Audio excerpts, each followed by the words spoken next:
The pearls were already in the box when the phone rang, and that alone should make you pause. Because in royal families, nothing happens by accident. Not the timing, not the silence, and certainly not a gift that carries the weight of a woman once called the Queen Mother. Before we continue, please hit the like button, subscribe to the channel, and turn on the notification bell for updates. So let me ask you something right now, before we go any further. What if a single gift, quiet, elegant, almost invisible to the public, was actually the loudest rejection the royal family has seen in years?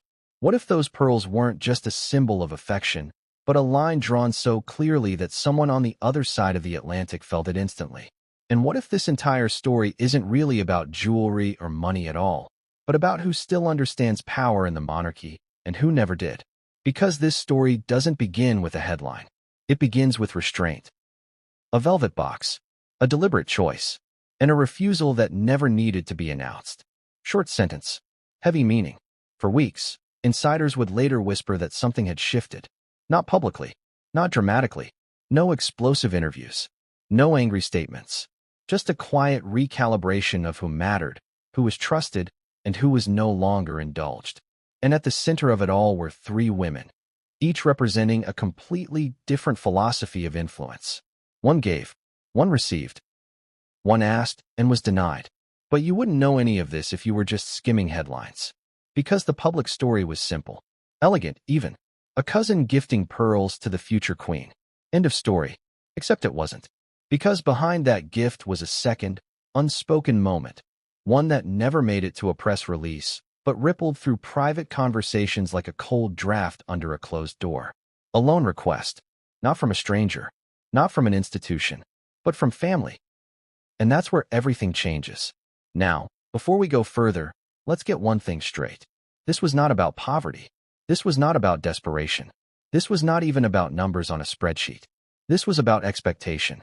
And expectation, inside the royal ecosystem, is the most dangerous currency of all. Because when someone expects access to money, to favors, to emotional labor, they reveal how they see themselves in the hierarchy. And when that expectation is denied, that's when the royal story begins. Let's rewind. The pearls. Not just any pearls. This set carried history. Quiet history. The kind that doesn't scream its value but absorbs it over decades. Worn during moments of national anxiety. Held during private grief. Passed hand to hand with an understanding that never needed explanation. These pearls were not flashy. They were not trendy. They were not meant to trend on social media. They were meant to endure. And that's why the choice of recipient mattered so much.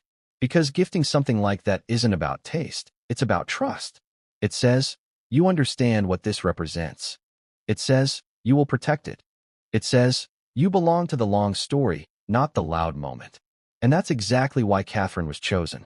Not because she asked, not because she demanded recognition, but because she waited.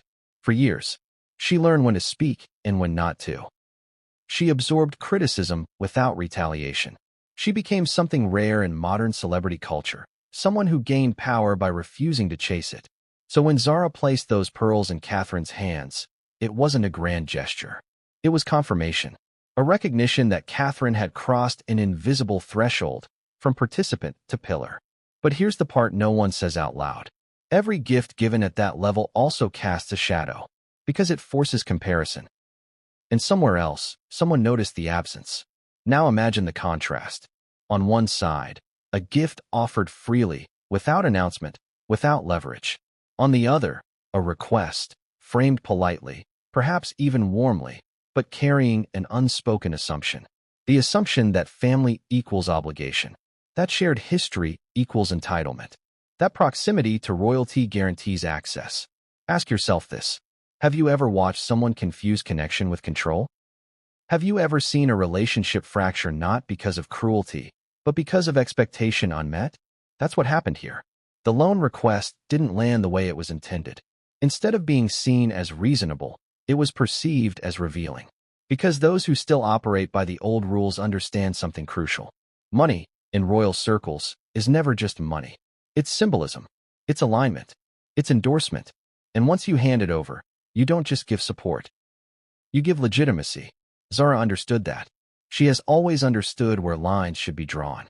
Unlike others, she never monetized her proximity, never weaponized her surname, never asked for more than she was offered. And that's precisely why her no carried such weight. It wasn't emotional. It wasn't dramatic. It wasn't cruel. It was final. No negotiation. No compromise. No softening. Just a boundary. And boundaries, when enforced quietly, are devastating to those who rely on pressure. Now think about what that refusal really meant. It wasn't just denying money. It was denying narrative control. It was saying, I will not participate in the version of events you are trying to create. And that stung. Because for someone accustomed to reframing every interaction as a moral victory, a quiet no offers no angle, no villain, no applause, just silence. And silence, in this case, was deafening. Meanwhile, Catherine said nothing. She didn't need to. The pearls spoke for her. They rested not as adornment, but as acknowledgement, a signal that the monarchy's emotional center had chosen stability over spectacle. And that choice sent a message far beyond the palace walls. It said, the era of indulgence is over. But here's where it gets even more interesting. Because insiders say the loan request wasn't the first moment Zara felt a shift. It was the last straw. There had been earlier moments, small, subtle, easy to dismiss if you weren't paying attention. Comments that hinted at expectation, assumptions about access, a tone that suggested gratitude should flow one way. Have you ever felt that? That moment when you realize someone doesn't see you as a person, but as a resource? That realization changes everything. Zara didn't react publicly. She didn't vent. She didn't leak. She simply remembered. And when the moment came, she acted accordingly. That's the thing about people who don't crave attention. They don't need to perform their decisions. They let consequences speak. So while the world admired the pearls, few realized what had just been shut down elsewhere. A door. Quietly. Firmly. Without ceremony. And that's why this story matters now. Because it reveals something uncomfortable. The monarchy isn't fractured by rebellion or scandal. It's being reshaped by discernment. By people who have learned that saying yes too often erodes meaning. And that saying no, once, at the right moment, can restore balance. But here's the twist. The refusal didn't end the story. It ignited it. Because when expectations collide with boundaries, reactions follow. And the reaction to this quiet rejection would expose more than anyone anticipated. Not immediately, not loudly, but inevitably. Because while pearls can be worn in silence, resentment never stays quiet for long. And just days after that velvet box was closed, something else began to circulate. Whispers, interpretations, carefully framed narratives. And the question became no longer about jewelry or loans. It became about allegiance. About who still understood the rules, and who was about to challenge them in a way no one expected. But what came next would change everything. And no one saw it coming. What if I told you the pearls weren't the message? What if the real statement was everything that didn't happen afterward? Because here's the uncomfortable truth most people miss. In families like this, reactions matter more than actions. Who comments? Who congratulates? Who stays silent? Who suddenly becomes unreachable? And after the velvet box was opened, something strange happened. Nothing. No leaks. No countergifts. No warm public reciprocity. Just a pause. A pause so deliberate it felt engineered. So ask yourself this. When was the last time something that valuable was given, and no one rushed to control the story? That's your first clue. Because chapter 1 isn't really about pearls. It's about what pearls replace. They replace noise. They replace chaos. They replace people who mistake attention for authority. And that's why this moment matters far more than any press headline. Let's talk about the pearls themselves. Not the price, not the sparkle, but the memory. Pearls like these don't arrive out of nowhere. They survive wars, abdications, funerals, silences. They are touched during moments when cameras are off and emotions are heavy. They are worn when reassurance matters more than glamour. These were not special occasion jewels. They were continuity jewels. The kind you wear when you're steadying the room. And that's the first contradiction that should stop you cold. Why give an object designed for emotional gravity to someone who supposedly already has everything? Because Catherine doesn't have everything. She has responsibility. And that distinction is everything. She has absorbed years of scrutiny without turning it into grievance. She has carried expectation without reshaping it around herself. She learned the rhythm of the institution before attempting to influence it. That's why this gift lands differently. It's not about elevation. It's about confirmation. It says, you're ready. But here's where it gets interesting. Gifts like this are never spontaneous. They are considered, discussed, weighed, which means this choice happened in the same timeline as the loan request. Sit with that. While one conversation was about preservation, another was about extraction. While one gesture said, I trust you with the past, another implied, I expect you to fund the future. And Zara stood between those two worlds. Now let's pause and talk about Zara for a moment, because people underestimate her, and that's their mistake. Zara doesn't operate like a courtier. She doesn't posture. She doesn't trade access for applause. Her power comes from detachment, from not needing, from never asking for the thing everyone else is scrambling to get. And when someone like that draws a line, it isn't impulsive. It's cumulative. It's the result of observation, of moments cataloged quietly, of patterns recognized long before they're acknowledged. So when the request came, it didn't land in a vacuum. It landed on history, on tone, on timing, on subtext. And subtext, in this family, is louder than words. Think about the psychology of asking for a loan from someone like Zara. Not an institution, not a bank, not the monarchy itself, but a cousin who has deliberately stayed adjacent, not embedded. That choice alone reveals something. It suggests the ask wasn't just financial. It was personal. It assumed familiarity, solidarity, perhaps even obligation. And that's where the fracture begins. Because obligation is a dangerous word to someone who has spent her entire life refusing to exploit proximity. Zara didn't build her identity on what she could take. She built it on what she refused to ask for. So when the request arrived, it wasn't seen as practical. It was seen as presumptive. And presumptions are fatal in families built on hierarchy. Let me ask you something. Have you ever noticed how the most disciplined people are the least tolerant of entitlement? That's not coincidence. They know the cost of restraint. They recognize when someone hasn't paid it. So Zara didn't argue. She didn't lecture. She didn't explain. She declined. Cleanly. And that clean refusal did something unexpected. It reframed the pearls. Suddenly, the gift wasn't just generous. It was selective. It wasn't sentimental. It was strategic. And that's why people began whispering. Not loudly, not on record, but in those careful, half-finished sentences insiders use when they don't want their names attached. They started saying things like, she chose stability. She made a point. She's done indulging drama. And then came the next silence. The silence from the person who had been refused. No immediate clapback. No leaked outrage. No sympathetic briefing. Just stillness. But here's the thing about stillness when it follows rejection. It rarely means acceptance. It usually means recalculation.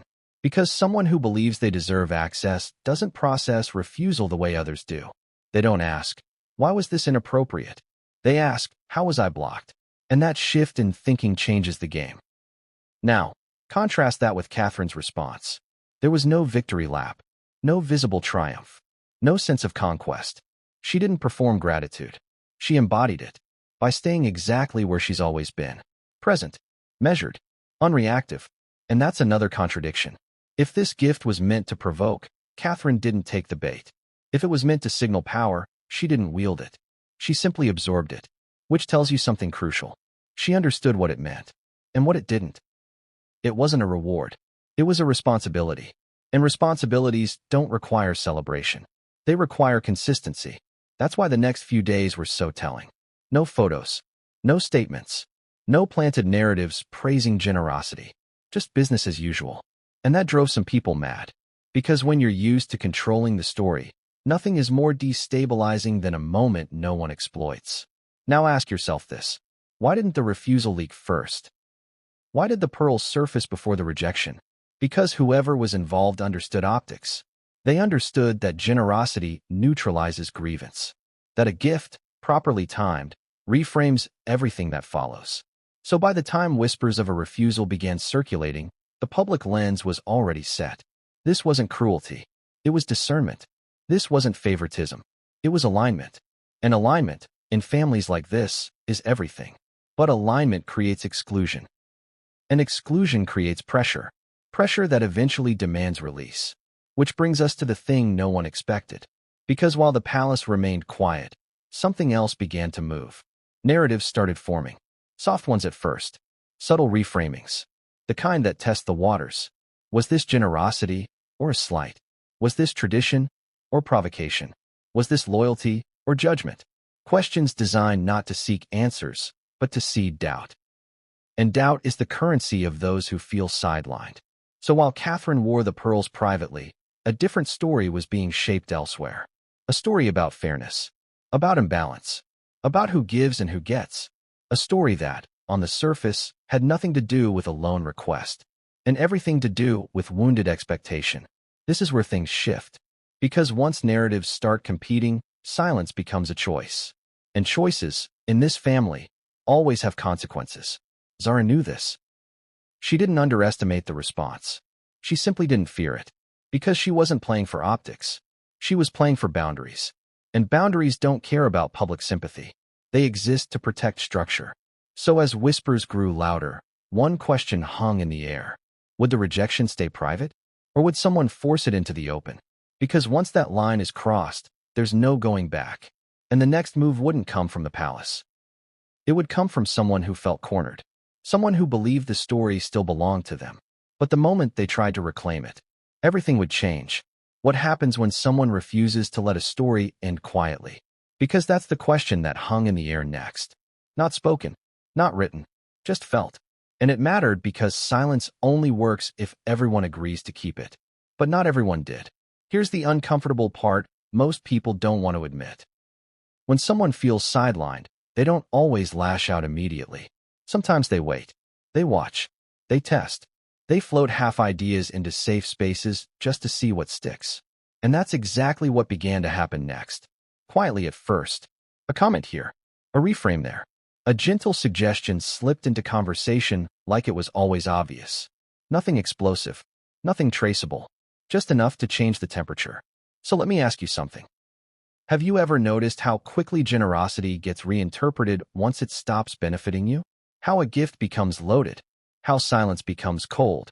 How boundaries suddenly feel hostile? That shift didn't happen by accident. It was engineered. Because once the refusal settled in, something else became clear. This wasn't going to be resolved with grace. It was going to be managed with narrative. And narrative, as we've seen before, is where things get dangerous. Because the people who rely on narrative don't need facts. They need feelings. They need implication. They need suggestion. They need just enough ambiguity to let the audience do the work for them. So the story didn't emerge as "I was denied." It emerged as something far softer, far more palatable, a sense of imbalance, a question of fairness, a whisper about favoritism, all framed as concern. And that's how you know this wasn't impulsive. It was strategic. Now, contrast that with how Catherine moved through the same moment. She didn't adjust, didn't posture, didn't preemptively defend herself. She stayed exactly where she always had been, which, ironically, made the contrast sharper. Because when one side starts reshaping perception and the other side remains steady, people notice. And not always in the way the reshaper intends. Let's talk about that. Because when insiders later described the mood behind palace walls, one phrase kept coming up. Exhaustion. Not anger. Not panic. Exhaustion. The kind that comes from repeating the same emotional cycle again and again. Expectation. Disappointment. Reframing. Leak. Over and over. And this time, the difference was simple. No one rushed to soothe it. No one tried to fix it. No one extended another olive branch. Which tells you everything. Because if the institution had believed this was a misunderstanding, they would have intervened. If they had believed this was salvageable, they would have softened the edges. They didn't. Instead, they let the moment stand. And letting something stand is a decision. Now here's where Zara re-enters the story in a way most people didn't see. She didn't respond to the whispers, didn't counter the reframes, didn't clarify. She did something far more decisive. She disengaged. No follow-ups, no emotional labor, no explanations. And disengagement is brutal to people who thrive on reaction. Because it leaves them arguing with air. So the whispers didn't stop. They evolved. They became bolder, more defined, less subtle. And that's when the contradiction became impossible to ignore.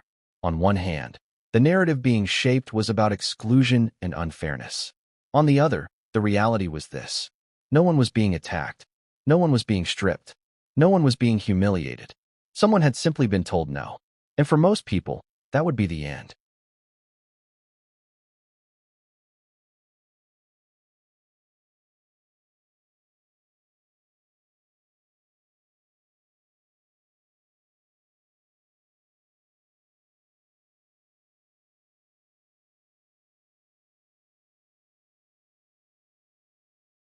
That indulgence had limits. And that family ties did not guarantee endless accommodation. That's a terrifying realization for someone who has built leverage on emotional appeal. So the next move wasn't financial. It was reputational. The battlefield shifted. And once reputations are involved, collateral damage is inevitable. Because now, Catherine wasn't just a recipient of pearls. She was a symbol of preference, of alignment, of legitimacy. And symbols attract projection. So whispers started attaching themselves to her. Was she favored? Was she complicit? Was she benefiting from exclusion? Questions designed not to accuse outright, but to plant discomfort. And here's where Catherine's restraint becomes pivotal. She didn't respond. She didn't correct. She didn't counter. She trusted time. And time, in this institution, is the ultimate arbiter. Because narratives burn fast. But consistency endures. Now, let's talk about something most people overlook. Zara never framed this as loyalty versus betrayal. That's an outsider's lens. She framed it as alignment versus misalignment. And that distinction matters. Loyalty is emotional. Alignment is structural. Loyalty demands sacrifice. Alignment demands coherence. And coherence is what she protected. By refusing the loan, she preserved clarity. By gifting the pearls, she reinforced continuity. One act closed a door. The other strengthened a pillar. And both were deliberate. So as the narrative pressure grew, something else became apparent. There was no appetite for reconciliation. Not because of spite, not because of punishment, but because trust, once fractured by expectation, doesn't regenerate easily.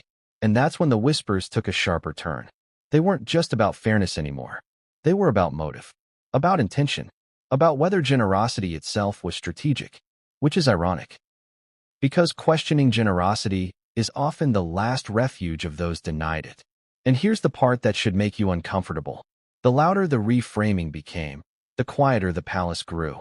No corrections, no briefings, no sympathetic leaks, just a steady refusal to engage. And refusal, in this context, is power, because it signals confidence. It says, we don't need to convince anyone. So while one side tried to reclaim narrative control, the other side let reality speak. And reality is stubborn. It doesn't bend to implication. It waits. And waiting favors those who don't need urgency. Now imagine being on the other side of that equation. Imagine realizing the institution isn't rushing to smooth things over. Imagine recognizing that no one is calling to reassure you. That's not just rejection. That's repositioning. And repositioning forces a choice. Escalate or retreat. And everything suggests escalation was inevitable. Because when someone has invested heavily in narrative leverage, walking away feels like erasure. So the groundwork was laid. The tone adjusted. The grievances softened. The story reframed. All leading toward a moment where silence would no longer be an option.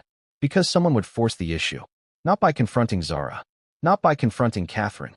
But by challenging the structure itself. And when that happens, the fallout doesn't stay contained. It spills. It exposes. It fractures. It forces sides. And the next move wouldn't be subtle. It wouldn't be whispered. It would be designed to provoke a response. From the palace. From the public. From the women who had so far refused to play along. Because once you can't win quietly, the temptation is to win loudly. And that's where this story turns. Because the next chapter isn't about pearls. It's about pressure. And how far someone is willing to go when they believe the story slipping away belongs to them. But what came next wouldn't just test boundaries. It would test patience. And once patience is gone, everything changes. What do you do when silence stops working? Because that was the crossroads now. The moment where restraint, once so effective, began to feel like erasure to someone watching from the outside.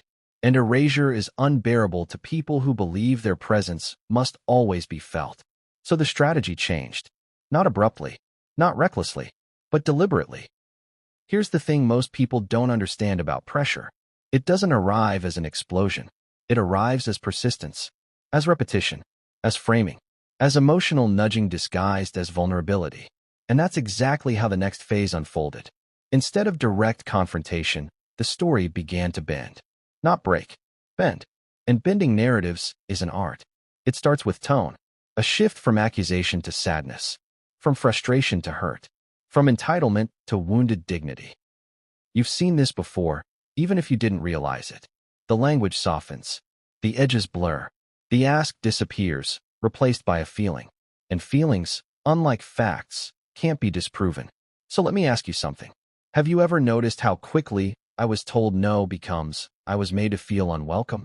How boundaries morph into rejection? How refusal becomes cruelty? That alchemy didn't happen by accident. It was cultivated, carefully, because the goal was no longer access. The goal was leverage. And leverage doesn't require agreement. It requires attention. Now, this is where the contradiction sharpens. On one side, you had Zara and Catherine operating in alignment, not coordination. No secret meetings. No whispered plans. Just shared understanding of the institution's rhythm. On the other side, you had someone who believed rhythm could be rewritten. That momentum could be forced. That emotional appeal could still bend structures that had existed long before her arrival. And this is where the miscalculation begins. Because institutions don't respond to pressure the way individuals do. They respond by retreating inward, by closing ranks, by slowing down, by letting the storm burn itself out. So as the emotional reframing intensified, the palace response was nothing. No sympathy briefings, no olive branches, no sources close to narratives offering balance. Just stillness. And stillness, when paired with persistence, creates a vacuum. A vacuum that has to be filled. Which is why the next move didn't target Zara. And it didn't target Catherine. It targeted perception. Suddenly, the conversation wasn't about a loan or a gift. It was about values. Fairness. Inclusion. Belonging. Broad concepts. Emotionally charged. Hard to define. Perfect tools. Because when you can't challenge a decision, you challenge the ethos behind it. And that's what happened. The question quietly circulating wasn't, why was the loan refused? It was, what does this say about who is valued? A subtle but dangerous pivot. Because now, anyone who disagreed risked looking cold, unfeeling, elitist. And that's where the pressure was meant to land. But something unexpected happened. People didn't rush to defend the reframing. They hesitated. Because the evidence didn't match the emotion. Zara wasn't cruel. Catherine wasn't gloating. No one had been publicly shamed. In fact, the only visible action was generosity, which created cognitive dissonance. And cognitive dissonance is where narratives go to die. Because audiences may not know what to believe, but they know when something doesn't add up. Now, let's talk about Catherine for a moment, because this is where her role becomes even more critical. She understood something instinctively that others missed. Responding would validate the reframing. Defending herself would center the narrative she didn't create. So she did the hardest thing. She stayed boring, predictable, consistent, unmoved. And boring, in a scandal-hungry environment, is radical, because it starves drama of oxygen. So as emotional language escalated elsewhere, Catherine attended engagements, spoke about causes, smiled appropriately, didn't deviate. And that constancy sent an unspoken message. Nothing has changed. Which is devastating to anyone trying to force change through implication. Now contrast that with the growing frustration on the other side. Because implication only works if someone reacts. And when no one does, the tactic loses potency. So the pressure intensified. Stories became more pointed. Timelines re-examined. Past slights reinterpreted. And here's where the pattern becomes undeniable. Every reframing relied on one assumption. That the institution still feared public discomfort. That it would rush to soothe. That it would prioritize optics over coherence. But this time it didn't. Because this wasn't a scandal. It was a boundary. And boundaries don't apologize. Zara understood that. She didn't re-engage. Didn't clarify. Didn't soften. She simply continued living exactly as she always had. And that consistency was infuriating. Because it denied the reframing its villain. You can't rally against someone who won't perform opposition. So frustration turned inward. And inward frustration seeks release. Which brings us to the moment everything shifted. Because when indirect pressure fails, there's only one option left. Make it direct. Not confrontational. Not aggressive. But undeniable. A move designed to force acknowledgement. Force response. Force engagement. And that's when the whispers stopped being whispers. That's when hints became positioning. And positioning became preparation. Because someone had decided the story wouldn't be allowed to fade. It would be dragged into the open. And here's the dangerous part. Once a private family dynamic becomes public narrative, control disappears. No one owns it anymore. Not Zara. Not Catherine. Not even the institution. It becomes something else. A spectacle. And spectacles don't respect nuance. They demand sides. They demand outrage. They demand reaction. Which is exactly why this next move was so risky. Because it assumed something fundamental. That the public would fill in the blanks the way the narrator wanted. But publics are unpredictable. They sense manipulation. They resist emotional coercion. They ask uncomfortable questions. Like, if the gift was wrong, why was it quiet? If the refusal was cruel, why was it private? If someone was truly mistreated, why does the story keep changing? Those questions began to surface. Not loudly, not everywhere, but enough. Enough to slow the momentum. Enough to introduce doubt. And doubt is lethal to constructed narratives. Now imagine the frustration of watching that happen. Of realizing the escalation didn't land. That the reaction you expected never came. That the people you wanted to provoke refused to be provoked. That's when patience erodes. And when patience erodes, mistakes happen. Because desperation shortens timelines. It sharpens language. It removes subtlety. And subtlety was the only thing holding this together. So the next step would not be elegant. It wouldn't be implied. It would be unmistakable. Something designed to draw a line so clear that silence would be impossible. Something that would demand acknowledgement. From the palace. From the public. From the women who had, until now, refused to play. And once that line was crossed, there would be no quiet resolution. No graceful retreat. No mutual understanding. Just fallout. Because once pressure becomes public, everyone loses control. And the person who believes they're forcing recognition often discovers too late that they've forced judgment instead. But that realization hadn't come yet. At this point, the decision had already been made. The next move was in motion. And when it landed, it wouldn't just test loyalty. It would test credibility. Because the moment you force a story into the open, you invite scrutiny.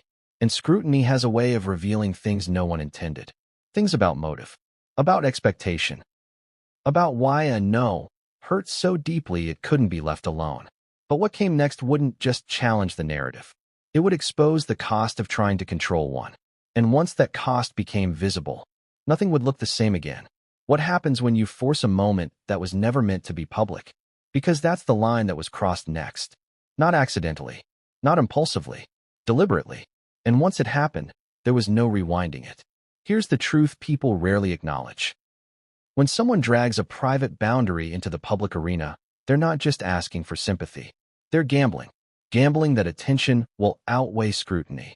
That emotion will outrun logic. That the story they tell will be accepted before questions catch up. And for a brief moment, it looked like that gamble might pay off. The shift was subtle, but undeniable. Suddenly, conversations that had been abstract became pointed. The language tightened. The tone sharpened. No longer about feeling sidelined. Now about being excluded. No longer about imbalance. Now about intent. And intent is where things get dangerous. Because once you accuse intent, you invite evidence. And evidence is a double-edged sword. So let me ask you something. Have you ever watched someone escalate a situation because they believe escalation guarantees control? Have you ever seen someone mistake volume for authority? That's the moment we're entering now. Because the strategy had changed from suggestion to assertion, and assertion demands response. Or so the person believed. What they didn't account for was this. Institutions don't respond to pressure by engaging emotionally. They respond by documenting, by reviewing, by cross-checking, by quietly assembling timelines no one else sees. And while the public-facing world buzzed with interpretation, something else was happening behind closed doors. People were asking questions, not defensive ones, not angry ones, clarifying ones. When did this start? Who said what? What was actually asked? What was actually offered? And what, precisely, was refused? Those questions matter. Because the difference between being denied and being mistreated lies in details. And details don't care about narrative momentum. They just sit there, waiting. Now let's talk about the moment that triggered this internal review. It wasn't a headline. It wasn't an interview. It was a subtle but unmistakable reframing that crossed an invisible line. The suggestion that the refusal was not just personal, but emblematic. That it revealed something systemic. That it said something about who was protected and who was not. That implication changed everything. Because once you suggest systemic intent, you stop talking about family dynamics. You start talking about institutional values. And institutions defend their values fiercely, quietly, methodically, without theatrics. So while the public narrative tried to gather momentum, the private response slowed everything down. And slowing down is lethal to emotional escalation. Because escalation feeds on immediacy. It needs outrage now, validation now, reaction now. Delay starves it. So the response didn't come. No rebuttal, no correction, no acknowledgement. And to someone expecting engagement, that felt like provocation, like dismissal, like erasure. But in reality, it was containment. Because the people who understood what was unfolding also understood this. Any public response would legitimize the framing. Any denial would become a debate. Any clarification would become a quote. So they did what institutions always do when faced with narrative pressure. They waited. And while they waited, something fascinating happened. Public interest didn't surge. It fractured. Some people leaned into the emotional framing. Others began asking questions. And those questions weren't hostile. They were practical. Why would someone with means need a private loan? Why approach that person specifically? Why escalate if the refusal was private? Why reinterpret generosity as judgment? Those questions didn't come from critics. They came from neutrals. And neutrals are the most dangerous audience of all. Because they're not invested in defending anyone. They're invested in coherence. And coherence was starting to wobble. Now, contrast that with Zara's position during this phase. She didn't correct the record. Didn't leak clarifications. Didn't offer context. She did nothing. Which, paradoxically, strengthened her credibility. Because people noticed something. She wasn't trying to be seen as right. She was just unmoved. And that kind of stillness is unsettling to someone who believes pressure guarantees response. Meanwhile, Catherine continued to exist in a parallel universe. A world where none of this was acknowledged. She showed up. She listened. She spoke about causes unrelated to herself. She maintained the same emotional register she always had. And here's the contradiction that should make you pause. If Catherine were truly benefiting from cruelty or favoritism, you would expect at least a flicker of defensiveness. Some adjustment, some overcorrection, some visible discomfort. There was none, which suggests something uncomfortable. She didn't feel implicated. And people can sense that. Now, this is where frustration hardened into resolve. Because when emotional escalation doesn't yield reaction, the temptation is to go bigger, to remove ambiguity, to force clarity. And that's where the next decision was made. A decision that assumed confrontation would equal validation. That assumed public framing would compel engagement. That assumed the institution would blink. It wouldn't. But that realization came too late. Because the move had already been set in motion. A move designed to collapse nuance. To compress complexity into a single emotional takeaway. To force the question, why them and not me? And once that question is out in the open, it's supposed to demand an answer. Except it didn't. Because the institution didn't accept the premise. You see, that's the flaw in emotional framing when it's applied to structural decisions. It assumes shared definitions. And there was no shared definition here. Zara's refusal was not interpreted as rejection. It was interpreted as discretion. Catherine's gift was not interpreted as favoritism. It was interpreted as continuity. And continuity doesn't argue. It persists. So while one side attempted to frame the moment as exclusionary, the other side simply continued as if nothing had changed. And that response, or lack of it, sent a message more powerful than any statement. It said, "This is not up for debate." Which is devastating to someone who believes debate is their strongest weapon. Now imagine being in that position. Imagine realizing the escalation hasn't forced a response, that the silence remains intact, that the people you expected to pressure have simply absorbed it. That's when the emotional cost surfaces, Because escalation without payoff feels humiliating. It feels like shouting into a void. And that's when people make their worst decisions. Not out of malice, out of panic. Because panic shortens foresight. It reduces patience. It amplifies urgency. And urgency is the enemy of subtlety. So the framing became less careful, the language more explicit, the implication sharper. And with each iteration, the risk increased. Because sharper language narrows interpretation. It leaves less room for plausible deniability. It invites rebuttal. And rebuttal, once invited, doesn't stay controlled. It spills. It brings receipts, timelines, context. And context is ruthless. Because context doesn't care how something felt. It cares what happened. And what happened here? So the stage was set. The patience was gone. The subtlety exhausted. The narrative tightened to a point. And the next move would reveal something crucial. Not about generosity, not about money, but about how far someone is willing to go when they believe the story slipping away defines them. Because the moment you decide the story must be yours, you risk discovering it never was. But that realization hadn't landed yet. At this point, the only thing left was execution. And when it happened, it wouldn't just change the tone. It would change the stakes. Because once you force a reckoning, you don't get to choose the outcome. What do you do when the story you tried to force finally looks back at you? Because that was the moment now unfolding. Not with fireworks, not with a press conference, but with something far more unsettling. Attention, the kind that doesn't applaud, the kind that doesn't sympathize, the kind that examines. And here's the irony no one anticipated. The moment the narrative was pushed far enough to demand acknowledgement, it stopped belonging to the person pushing it. It belonged to everyone else. Analysts, commentators, casual observers who hadn't cared before but suddenly noticed the inconsistencies. An inconsistency is lethal when you're asking for moral authority. So let me ask you this. Have you ever seen a situation flip? Not because someone fought back, but because they didn't need to? That's what happened next.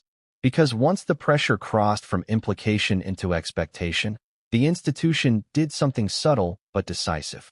It did not engage emotionally. It engaged procedurally, which sounds boring. But boring is devastating when someone is operating on adrenaline. Procedural responses don't argue. They don't defend. They don't justify.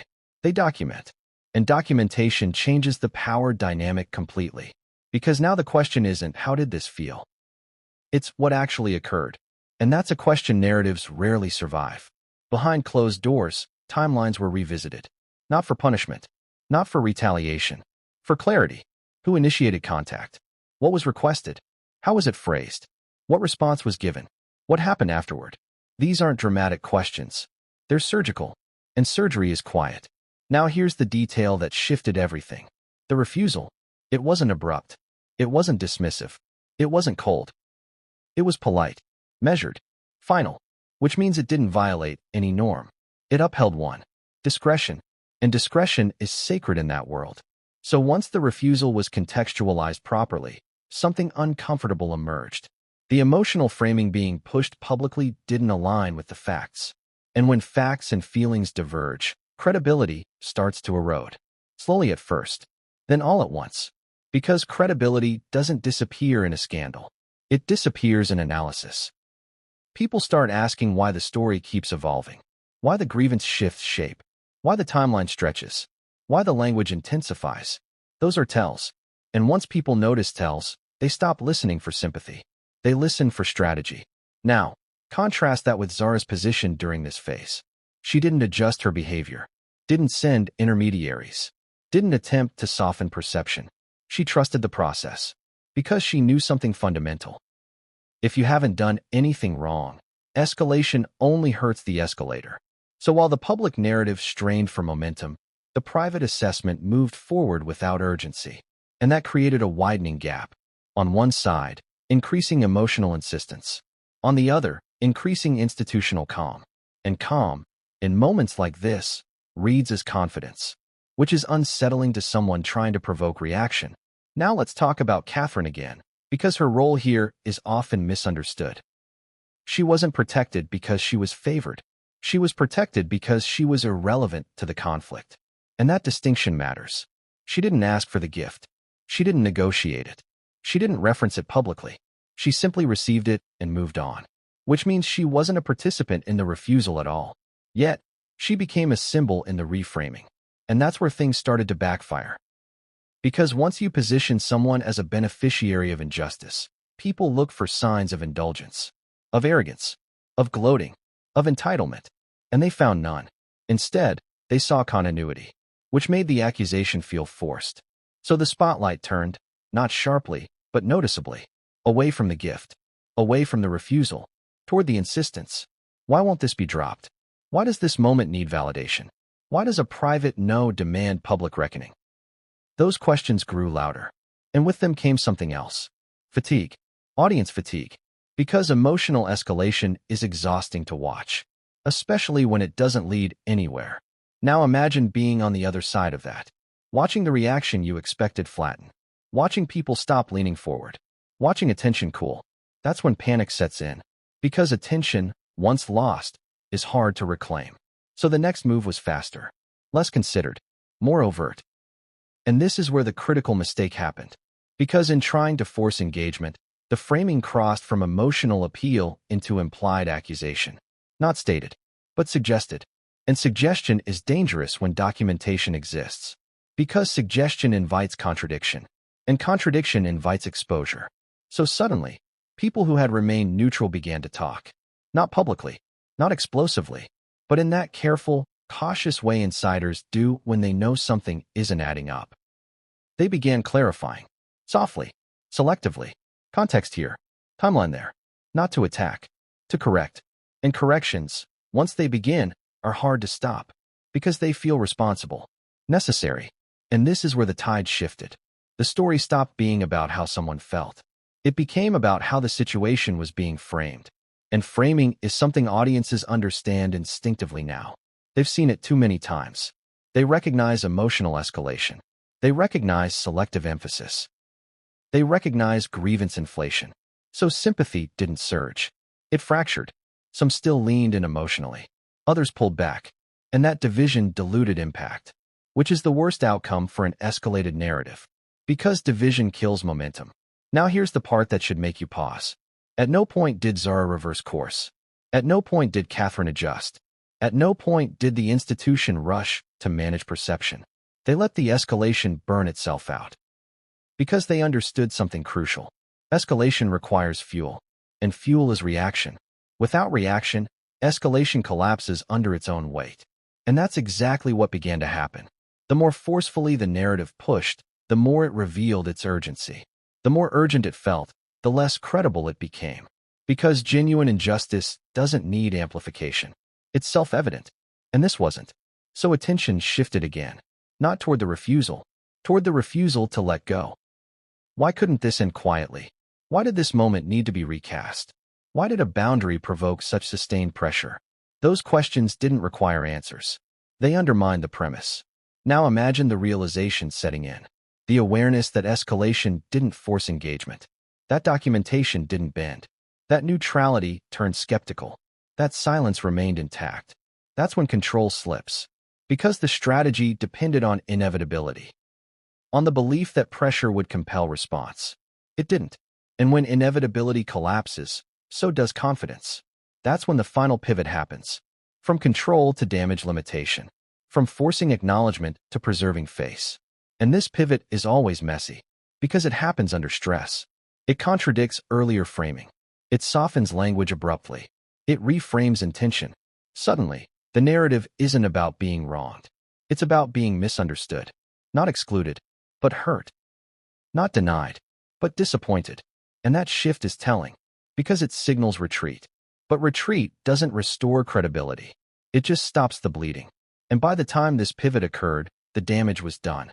Not to Zara, not to Catherine, not to the institution, but to the narrative itself. Because once you escalate, then retreat, you reveal motive.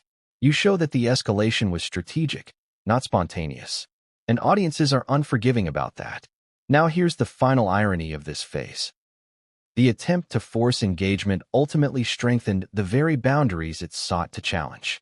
Because once the institution reviewed, documented, and contextualized the situation, it became clearer. Those boundaries weren't arbitrary. They were intentional. designed to protect coherence. And coherence won.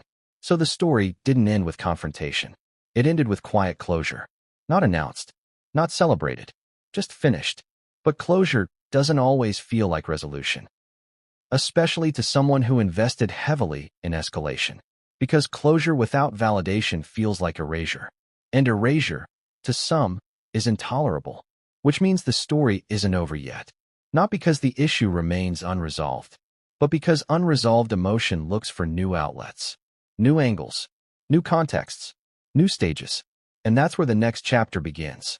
Because when one narrative fails, the temptation is to build another, to shift arenas, to reframe the conflict entirely. And the next arena wouldn't be family. It wouldn't be money. It wouldn't even be generosity.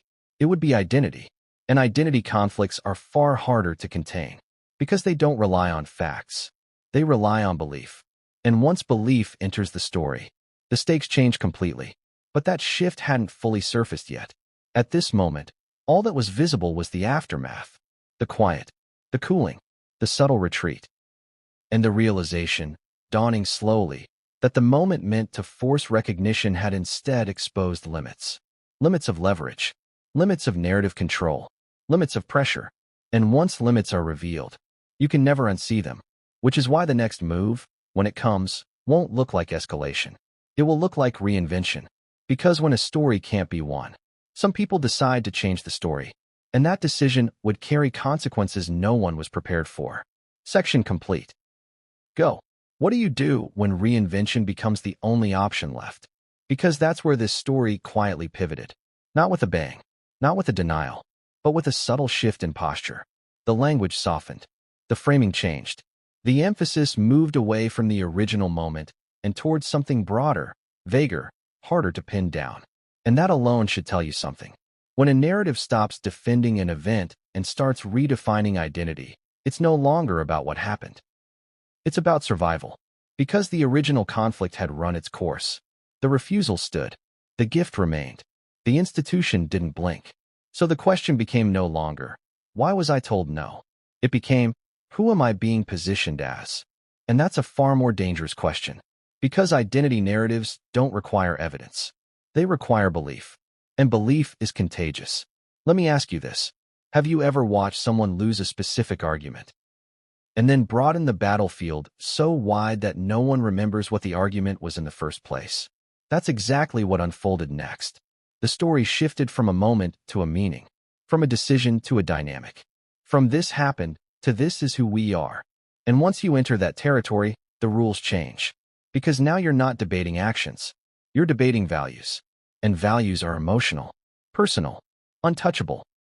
So suddenly, the conversation wasn't about a lone request or a pearl set.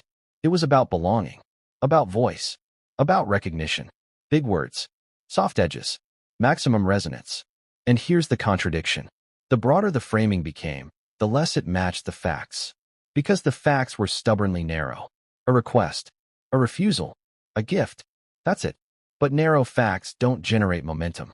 So the framing expanded. The implication grew. The emotional lens widened. And in doing so, it revealed something crucial. This wasn't about access anymore. It was about relevance. Because when someone realizes their leverage has limits, they often try to redefine the game so their leverage matters again. And redefining the game is seductive. It allows you to reset expectations, to reposition yourself as misunderstood rather than denied, to claim moral high ground without revisiting uncomfortable specifics. But here's the problem. Institutions don't operate on self-definition. They operate on function. And function doesn't care how you frame yourself. It cares how you fit. So while the identity narrative gained emotional traction in certain corners, it failed to gain structural traction where it mattered. And that disconnect became visible. Not immediately, but inevitably.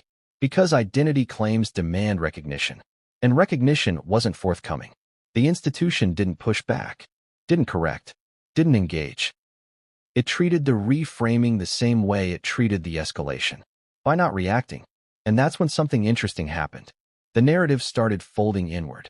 Instead of expanding outward, it became more insular, less persuasive, more repetitive. It spoke to the already convinced, which is always the beginning of the end. Because persuasion requires friction, and friction had vanished. Now, let's bring Zara back into focus, because this is where her role becomes even more instructive. Zara didn't attempt to counter the identity reframing. She didn't clarify her motives, didn't contextualize the gift, didn't justify the refusal. She let her actions stand as is, which tells you something about how confident she was in them. Because people who fear misinterpretation rush to explain. People who don't.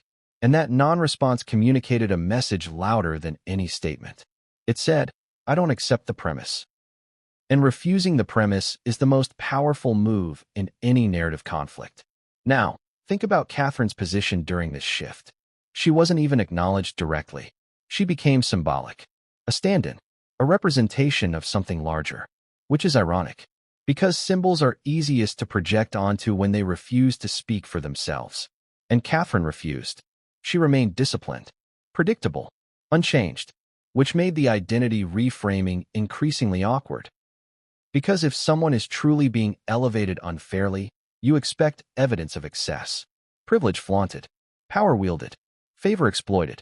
None of that appeared. Instead, Catherine continued doing what she had always done. And that consistency eroded the emotional claim. Because emotional claims require contrast. They require a villain who looks like a villain. This one didn't. So the identity narrative lost clarity. It became more abstract, more generalized, less anchored. An abstraction is a warning sign. It means the story is drifting.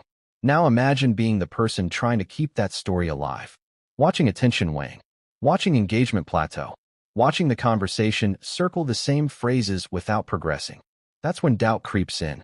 Because if the identity narrative were resonating deeply, you'd see momentum, growth, escalation, response. Instead, you saw stasis. And stasis is brutal, because it suggests indifference. Now here's where things take a quieter but more consequential turn. The institution, having reviewed the situation, didn't issue a response. But it did adjust internally. Not visibly, not dramatically, subtly. Access patterns shifted. Communication routes narrowed. Expectations recalibrated. No announcements. No explanations. Just a tightening. And tightening is not punishment. It's prevention. Because once someone demonstrates they're willing to escalate privately handled matters into public framing, trust erodes. And trust, once eroded, is rarely restored. So while the public narrative struggled to reinvent itself, the private reality was settling into permanence. The boundary hardened, not out of anger, out of clarity. And clarity is final. That's the part people misunderstand. They assume silence equals uncertainty. It doesn't. It often equals decision. And decision had already been made. Now let's talk about the emotional aftermath. Because even when a narrative fails publicly, it still leaves residue privately. Resentment, frustration, a sense of injustice. And those emotions don't disappear. They look for new targets, new interpretations, new grievances. Which is why this story doesn't resolve cleanly. Because unresolved emotion seeks expression. And expression, when constrained, becomes distortion. So the next phase wasn't confrontation. It was reinterpretation. Past moments revisited. Conversations re-examined. Neutral interactions recast as slights. And that's how identity narratives survive. They don't need new events. They recycle old ones. But recycling has limits. Because eventually, audiences notice repetition. They notice patterns. They notice amplification. They notice selective memory. And once they do, credibility erodes further. So where does that leave us? At a strange inflection point. The original conflict is over. The decision stands. The gift remains. The refusal is settled. But the emotional energy hasn't dissipated. It's just displaced. And displacement is dangerous. Because it seeks new containers, new arenas, new stories. And the next arena wouldn't be about money or gifts. It would be about legacy. About how history remembers moments like this. About who was kind, who was cruel, who was misunderstood. And legacy battles are the hardest to contain. Because they aren't fought in real time. They're fought in retrospect, in memoirs, in interviews, in carefully curated narratives released years later. And once you're in that territory, truth becomes slippery. Because memory is malleable. So the quiet question now hovering over everything is this. Will this moment be allowed to fade as a private boundary, Or will it be resurrected later as a defining grievance? That decision hasn't been made yet, but the groundwork is being laid. Because reinvention doesn't happen overnight. It happens in increments. And the next increment is already forming. Not as accusation, not as demand, but as positioning. And positioning, when done patiently, can outlast facts. Which is why the story feels unresolved. Not because the issue remains open, but because the meaning of it is still being contested. And the next chapter won't be about what happened. It will be about how it's remembered. And once memory becomes the battleground, the fight gets far more complicated. Because memory doesn't answer to anyone, not even those who lived it. But what comes next will reveal something even more unsettling. Who benefits from keeping this alive? And who benefits from letting it go? Because one of those choices signals strength, and the other signals something else entirely. Who decides how a moment like this is remembered? Because that question is no longer theoretical. It's active. And once memory becomes the battleground, the conflict stops being about what happened and starts being about who gets to define meaning. That's where we are now.